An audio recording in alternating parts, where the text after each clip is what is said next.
The new trend in today's low carb diets is to eat until you're full or comfortably full. Is that a good idea?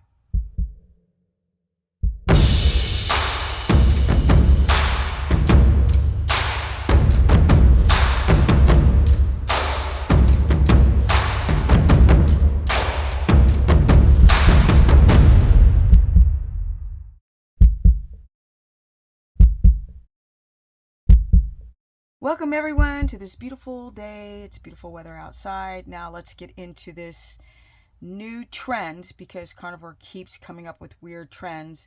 And of course, this is applicable to ketogenic diets because they are almost the same diet, especially if you are riding the line of a carnivore diet, which is just to eat a little bit of prebiotic fiber to stabilize your gut microbiome.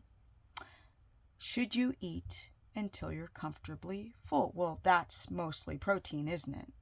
I think most of you know the answer, and that is not okay. Why would anyone ever eat until they are full? I mean, there's a trend going on years ago that, what is it called? Fasting. Because fasting, zealots believe that you just eat when you're hungry or fast these long hours or one meal a day people, and what they would actually do is eat until they were full. And then people had massive issues. Hypoglycemia, thyroid, gut dysbiosis, high B12, high iron, constipation, loose stool. So, also low stomach acid, not enough protease. Let's go into some of the reactions to eating until you're comfortably full. I'm going to break them down. Now, if you feel comfortably full eating protein, you probably have not been eating enough all day long. And then when you're eating until you're full. On my programs, I hate to say that's so cheesy, but the way I recommend putting your dietary meal schedule together based on all of the people I've worked with is to split it up and eat small meals throughout the day and never feel ever comfortably full. This way you can balance your blood sugar without overwhelming the digestive tract, because we know now that if you have a junked up gallbladder and you're slamming down the fat and you can emulsify or break down the fat, so the bile salts will emulsify, which is scrub down, and lipase, which is an enzyme, a fat enzyme, lipolipid, will help break down the fat, emulsify and break down. And if you're eating until you're comfortably full, you're not going through that chain reaction if you have any issue with lipase, caloric acids, or your gallbladder.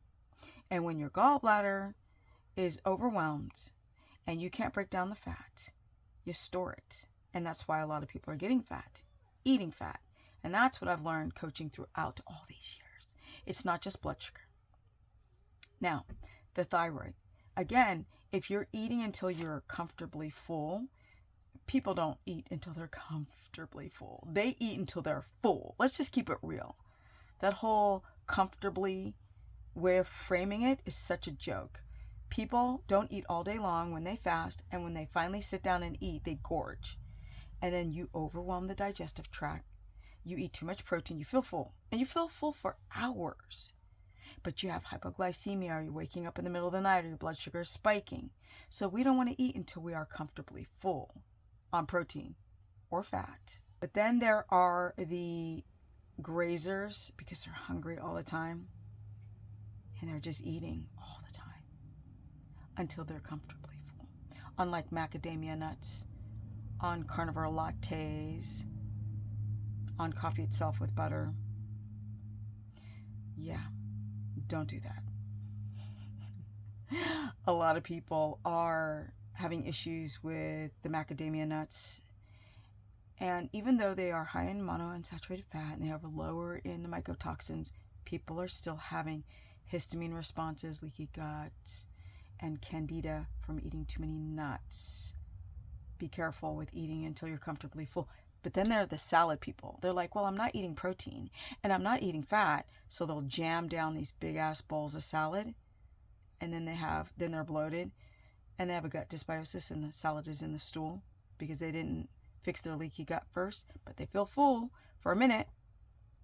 You see how this framing of these diets, keto or carnivore, you have to be careful.